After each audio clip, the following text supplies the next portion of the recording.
What's up guys, Ryan from Cycle News. You can see it's a very different day at Glen Helen than it is normally. I got my factory Kawasaki umbrella here at the 2024 KX450 launch. Our first rain of the season happens to hit us today, so a lot of variety of conditions today on the KX450 intro. Gonna dive into a little bit of the new things about the bike and then kind of how that feels out on the track. Starting with, it's an all new platform. So 19 to 23 was the last generation of the KX450. That was all new. We had hydraulic brake, we had new engine, new frame, things like that. I personally bought a 19 bike, loved it. It was a really solid bike. One of my shootout winners throughout the years of that generation, but now all new bike, new frame, new engine, new bodywork. There's a lot of changes on this bike that I kind of noticed are Kawasaki's way of taking notes of all the other manufacturers and then kind of blending that into their own bike. News break. We interrupt this first ride video to bring you a behind the scenes look from the KX450 press event at the Yellow Coliseum and the Kawasaki headquarters in Lake Forest, California.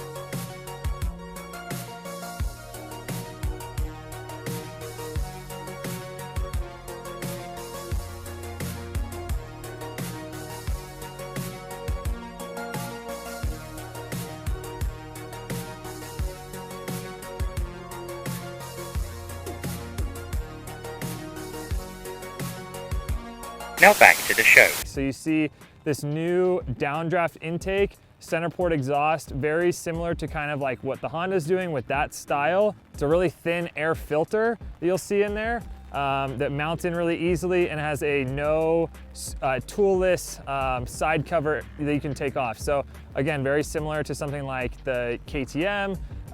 The inside's very similar to the Honda, but it's all on this Kawasaki platform. So really cool that they're just taking notes of what everybody else is doing and also incorporating that into their program. So along with that too, you have a Brembo front brake, very similar to the Austrians. You're gonna have a Nissan rear brake, so kind of a mismatched combo of braking systems. And then you also have the traction control and mapping switch, so we don't have any more couplers anymore from Kawasaki, so that's honestly really nice. Not that the couplers were a huge deal, but when you're back and forth and all the new bikes have the mapping systems where you can just plug in on the plug and play on the handlebar, it's a nice addition to have. Funny enough, that unit I believe is the exact same one that the Honda uses. And then they have the new app, and the app kind of looks like the Yamaha app. So it's cool though, like I'm not saying that Kawasaki's kind of copycatting that, but they're taking everything that everybody else is doing and making it into their own and kind of blending it all into one. So props to those guys, I feel like, for taking notes. We have new ODI grips, new lever on the brake side. So a lot of things that the media's kind of complained about or nitpicked this bike for, they really have gone through and changed that for 2024. Okay, so how does the bike feel? We had really good conditions this morning at Glen Helen before the rain came in. It was ripped really deep, so I'm not really gonna talk too much about suspension because it was kind of hard to feel really what the suspension was doing on a deep track like that. We'll be able to ride this bike more in the coming weeks and we'll have more on that. But really gonna talk about just the riding position, the overall chassis, and the engine. I'm gonna stir the pot here a little bit and call it the KX350. Now, when I ride a 450, I always put it in the mellow map. No shame in my game. I don't mind riding the mellow map. The fast map or the aggressive map is almost always too much for me. It's honestly a little bit scary at sometimes. I don't want to ride a 450 to its full potential for that long. So I almost always drop it down into the mellow map and I'm fine there. On this bike, I rode it in the standard map right away, and that map felt like the mellow map of some of the other bikes. So then you drop this bike into the mellow map, and that setting kind of felt like a 350. I could really ride it hard. I've been riding a 350 a little bit lately, and this bike, you know when you ride a 450 and then you ride a 250F and you're like, oh my gosh, I can go so fast. That's kind of how I felt like on this bike. I can ride this 450 to what I think is the max. I can really rev out second gear, third gear on a deep, fast track like here at Glen Helen. It's super fun. The power is very controllable. It's not super gonna get away from you. And that's all in the standard setting. So obviously you can go in on the phone map or the app on your phone, adjust that. I did play with an aggressive setting later in the day and was able to get a little bit more bottom end power, a little bit more mid-range power. They've really gone through and adjusted the over rev area of this bike, so it carries the gears a little bit longer. Second gear I noticed was able to carry a lot longer than what I remember. From what I've seen, the overall power numbers as far as horsepower output are very similar to what they were last year, but it gets there a little bit more in a controlled way, I'll say. I think vet guys are really gonna like this bike. It's not super exciting and gonna get away from you, but it also has that adjustability to where you'll be able to make it faster, plug in some maps, maybe put a slip on or something like that on to get a little bit of extra juice out of this thing. But overall, I was really happy with the power because I like that more mellow character.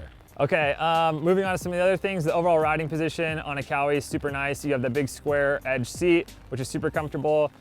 Pegs feel nice. They're a little bit oversized. You have the ergo fit system, so you can go forward on the bars, back on the bars. You can flip the bar mounts. You can drop the foot pegs down.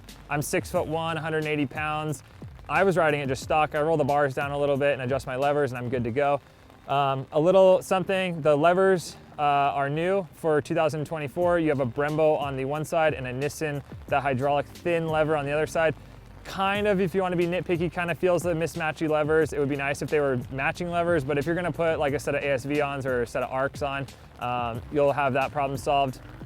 Front brake, the new Brembo front brake, really nice to have. I like that unit on all the other models, and just really good progressive feel coming down the hills here. And I've noticed I was using the front brake a lot more than I normally do than the rear brake, so really cool to have that on for 2024. Weight on the 2024 has gone up. I've heard 5 pounds heavier from last year. On track, it's really hard to tell. The bike feels planted, feels light when you're riding it, but picking it up off the stand, it does feel pretty heavy.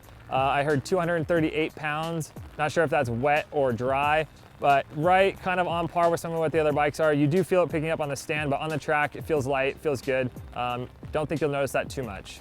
One of the cool things about, kind of the conditions today is we did get to try out the traction control. So you get 2 different traction control modes. You get a no traction control, mild, and a lot, I guess you want to call it. So as the rain came down, coming up the hills, some of the off-camber sections, it was really cool to put that into use. I did notice the traction control working with the motor, and yeah, it was nice to have that going up some of the hills. Some of the areas where it's a little bit sketchy, I know some guys like it or don't like it, but on conditions today, it's fun to try out. It's usually really dry here in California, so fun to actually get some weather and put some of these things to use that we don't normally get to try. All right, guys, 2024 KX450, that's gonna wrap it up. Thank you so much to Kawasaki for having us out.